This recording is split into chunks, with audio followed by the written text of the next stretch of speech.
Good afternoon. We are at the Jones property. We're going to be completing a repairability test. We'll be on this right slope, which is south.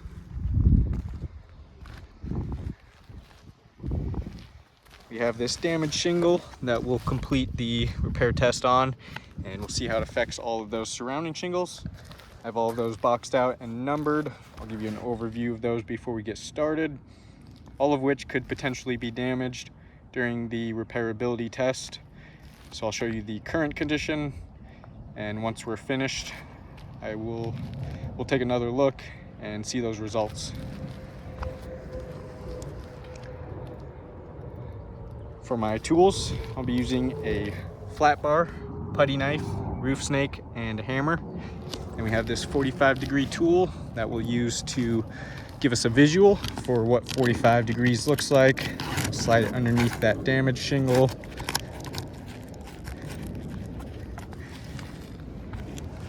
That way we'll have a reference point for what 45 degrees looks like. And then throughout the repairability test, any of those shingles that we do have to lift, we will keep it at 45 degrees or below.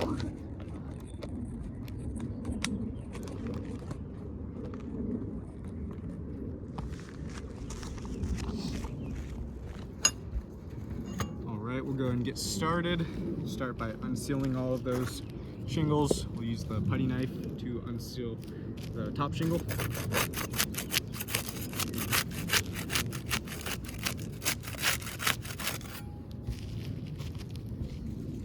And we'll use the flat bar to unseal the rest of those shingles. See if there's any differences with those tools.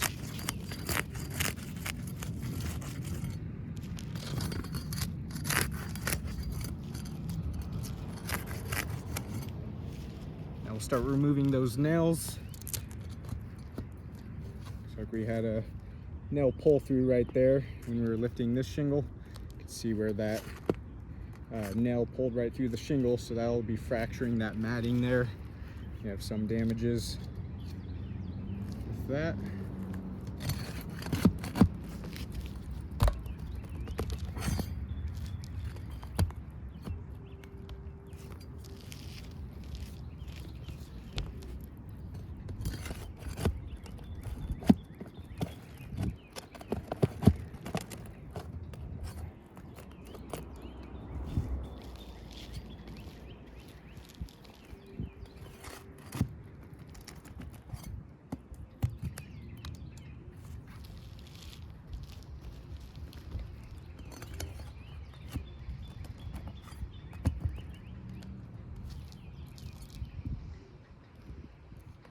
We have another nail pull through on this shingle. We can see the nail here is not holding that shingle in place anymore.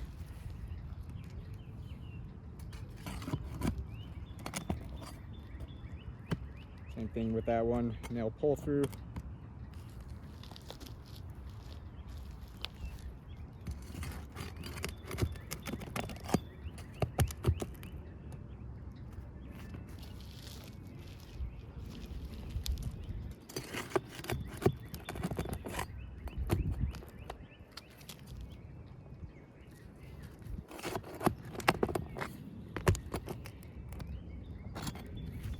We had some nail pull-throughs on this one as well. You can see where the edge of the shingle tore actually when we were pulling that nail out. But we'll take a closer look at all of those once we're all complete with the repair test. Get that damaged shingle out.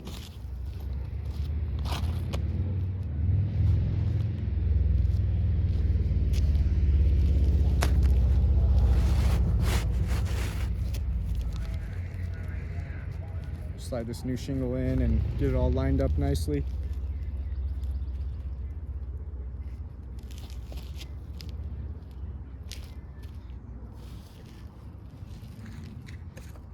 Start getting some nails back in there now.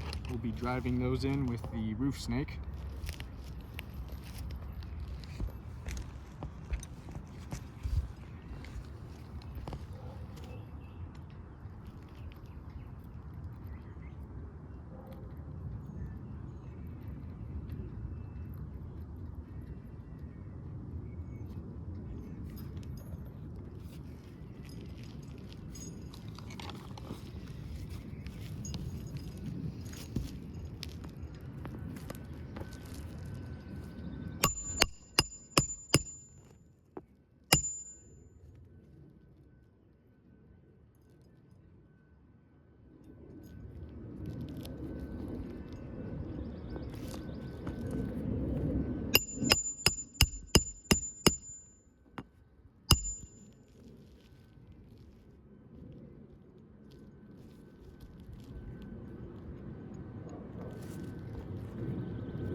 Now, complete with that repairability test, I'll give you another overview of all of those surrounding shingles.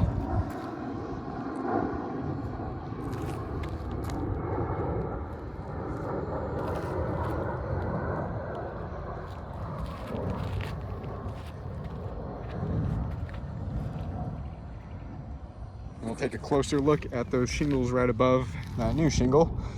These ones we had to manipulate in order to complete the repair test.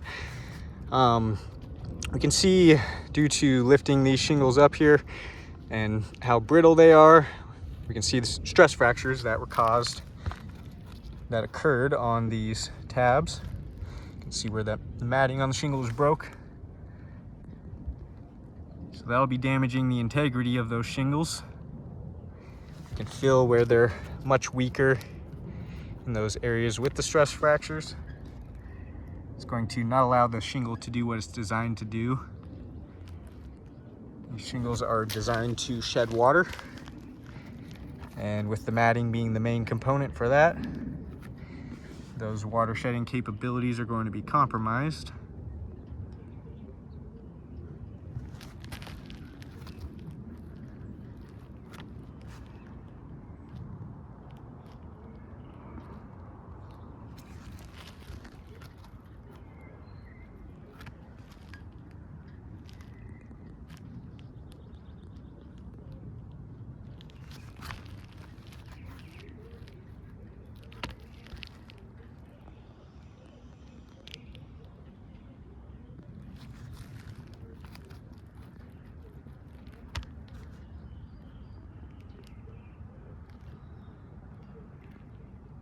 We'll take a look underneath. I'll bring this damaged shingle back so we can see all of that mat transfer.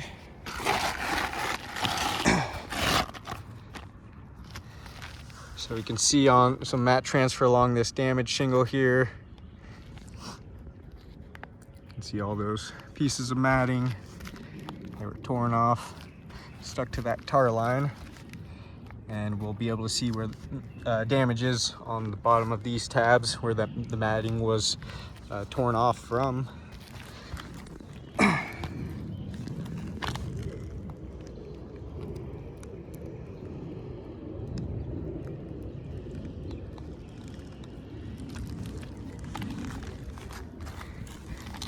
So these right here should have come from that tab.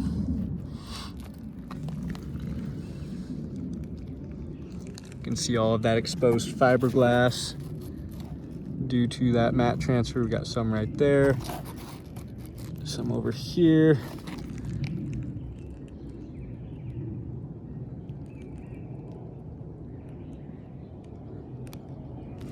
So that mat transfer will also be damaging the integrity of those shingles. Got some right there. See some there as well.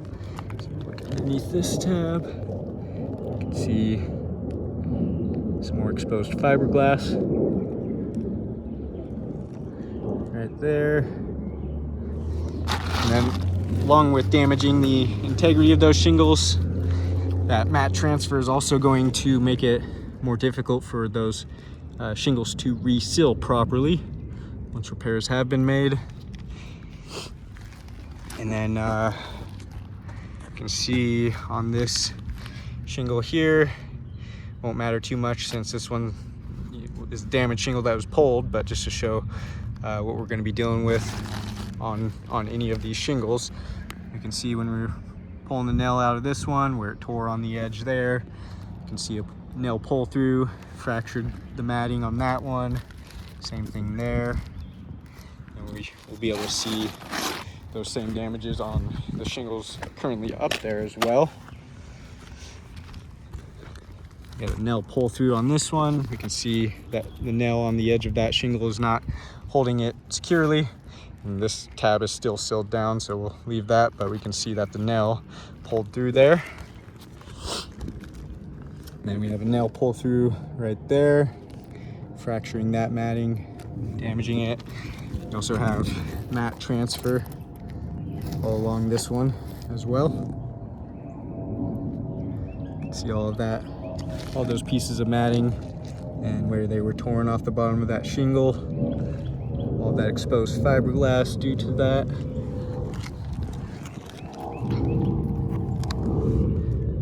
Mat transfer all along this one.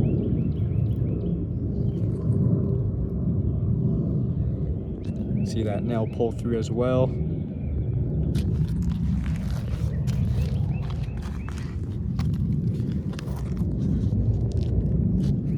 We have some more nail pull throughs. This is the one I was pointing out earlier where that nail pull through, you could see it tore the edge of the shingle there.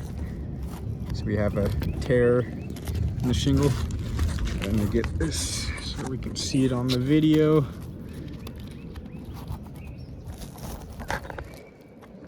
So you can see where that's torn right there, and all that matting fractured due to that nail pull through. Same thing with that one as well. So we can see pretty extensive damages that were caused during this repairability test, which in turn will be occurring during any repairs on this roof. And so we can see matting transfer, stress fractures, nail pull throughs, damaging all of those shingles. We have at least 3 additionally damaged shingles. We got shingle 5, one tab on shingle 6, and then shingle 7. And does not look like we have any mat transfer there. We do have some mat transfer along this one on the top of this shingle, which is shingle 4. So that's going to give us 4 additionally damaged shingles during this repairability test.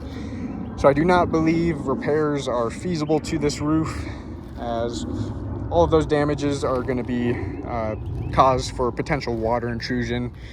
And we can see the wind damage on this roof is very widespread. We got it all over all of these slopes, down there, down towards the bottom and the top. Some missing tabs. And we can see from the results of this repairability test what all of those surrounding shingles are going to be left in, the condition they're going to be left in. They're going to be left with damages like stress fractures, mat transfer, and nail pull throughs. And this insured will have potential leak hazards all over their roof, and along with an additional at least 3 damaged shingles, possibly more. So additionally 3 damaged shingles for every single one of those repaired as well. I do not believe that would be indemnification, leaving this insured with more damaged shingles than they previously had, and leak hazards all over their roof. So I do not believe this roof is repairable, and I will go and chalk up all of those damages and get some better pictures of those. Thank you for your time.